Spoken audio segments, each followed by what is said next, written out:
और आपको ये भी बता दें कि अमेरिका ने अफगानिस्तान से दूतावास हटा लिया है और इसे काबुल से हटाकर कतर के दोहा में शिफ्ट कर दिया गया है। इस बीच अमेरिकी विदेश मंत्री एंटनी ब्लिंकन ने कहा कि हमने अफगानिस्तान में फंसे हर अमेरिकी को निकालने की पूरी कोशिश की, लेकिन अभी भी करीब 200 अमेरिकी नागरिक अफगानिस्तान में फंसे हुए हैं। अमेरिका ने यह भी कहा कि वो अफगानिस्तान से लोगों को निकालने की पूरी कोशिश करेगा, लेकिन दूतावास अफगानिस्तान से हटा लिया गया है। इसका क्या इम्पैक्ट पड़ेगा संजीव, जब आपने अपना दूतावास वहां से हटा लिया, 200 आपके नागरिक फंसे हुए हैं, जबकि आपने कहा था कि आखिरी नागरिक तक को निकालने के लिए हम वहां पर डटे रहेंगे। दूतावास को हटा लेने का क्या इम्पैक्ट पड़ेगा?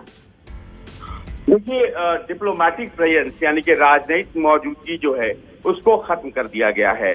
अफगानिस्तान के साथ फिलहाल कोई राजनयिक संबंध अमेरिका के नहीं है। ये इसलिए भी जरूरी था कि सुरक्षा की दृष्टि से बहुत महत्वपूर्ण था कि खासतौर पर अमेरिका और ब्रिटेन, जिन्होंने नेटो फोर्सेस के साथ पिछले 20 साल तालिबान से युद्ध लड़ा था, वो वहां न रहें, और यही किया गया है। और चूंकि आने वाले दिनों में हालात बदल सकते हैं, तालिबान बेहतर भविष्य की कल्पना के साथ सामने आया है, उसके वादे जो हैं वो पिछली बार की तरह नहीं हैं, तो ऐसे में बगल के देश में रह करके इस बात की गुंजाइश को टटोला जाएगा कि आखिरकार तालिबान किस तरह से व्यवहार करता है, तालिबान आने वाले दिनों में किस तरह से राजनयिक तौर पर दूसरे देशों के साथ संबंध रखता है। जाहिर है तालिबान के बहुत ज्यादा उम्मीदें हैं कानून व्यवस्था को लेकर, मानवाधिकारों को लेकर, नौकरियों को लेकर के, अर्थव्यवस्था को लेकर के। क्या इतना बड़ा विजन है तालिबान के पास? और ये तमाम बातें जब तय की जाएंगी आने वाले दिनों में, तो अमेरिका ध्यानपूर्वक देखेगा और उसके बाद इस बात की गुंजाइश भी संभवतः देखेगा कि क्या अफगानिस्तान में दोबारा से राजनयिक संबंध स्थापित किए जा सकते हैं या नहीं। तो वेट एंड वॉच की जो पॉलिसी अपनाई गई है अमेरिका के द्वारा, उसी के तहत ये स्टेप है कि बगल के देश में वहां पर अपनी मौजूदगी को कायम रखा जाए और वहीं से नजर रखी जाए। हमारा ये मानना है अभिलाषा की बहुत से बेसेज हैं, मिलिट्री बेसेज हैं अमेरिका के, जो आसपास हैं, मिडिल ईस्ट में हैं, साउथ एशिया में हैं, और खासतौर पर उस इलाके में भी जहां पर अफगानिस्तान है। तो ऐसे में सैन्य मौजूदगी तो रहेगी ही, लेकिन राजनयिक मौजूदगी को बहुत ही घोषित तरीके से कतर में रखा गया है ताकि ये तय किया जा सके कि तालिबान पर नजर भी बनी रहे।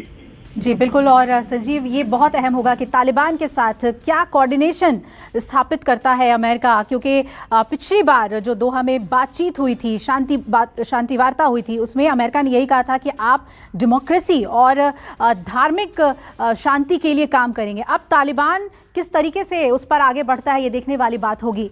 संजीव, क्या लग रहा है आज जब जो बाइडेन अमेरिका को संबोधित करेंगे, अफगानिस्तान के लिए क्या संदेश या क्या बात वो कह सकते हैं? तल्ख होगा तेवर या फिर वही कोऑर्डिनेशन वाली बात हो सकती है?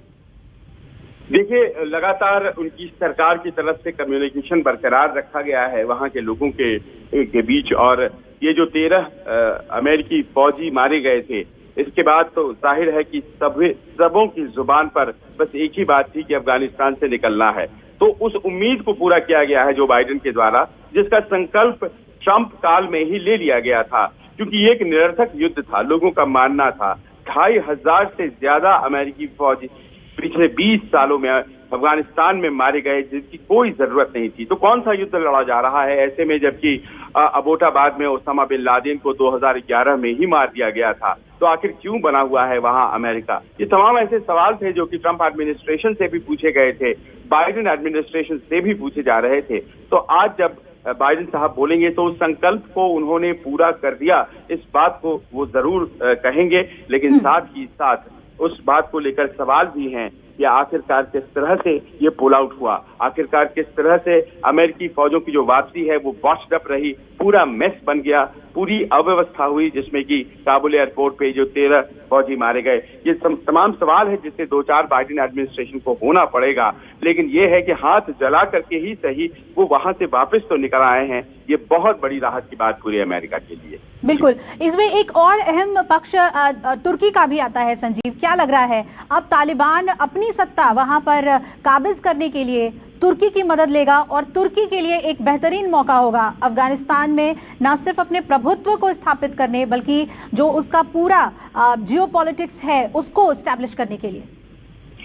देखिए, तुर्की लगातार इस बात को लेकर के तालिबानियों से बात करता रहा है कि शुरुआत में जो काबुल इंटरनेशनल एयरपोर्ट है उसकी सुरक्षा की जिम्मेदारी वो उठाएगा।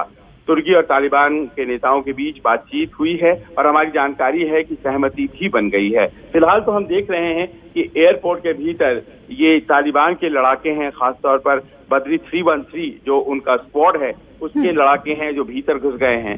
लेकिन आने वाले दिनों में किस तरह से ये चलाया जाएगा काबुल इंटरनेशनल एयरपोर्ट, उसकी व्यवस्था में कतर और तुर्की ये दो देश हैं जो आगे आएंगे। इनके ही कर्मचारी यहाँ काम करेंगे, इस तरह की व्यवस्था है।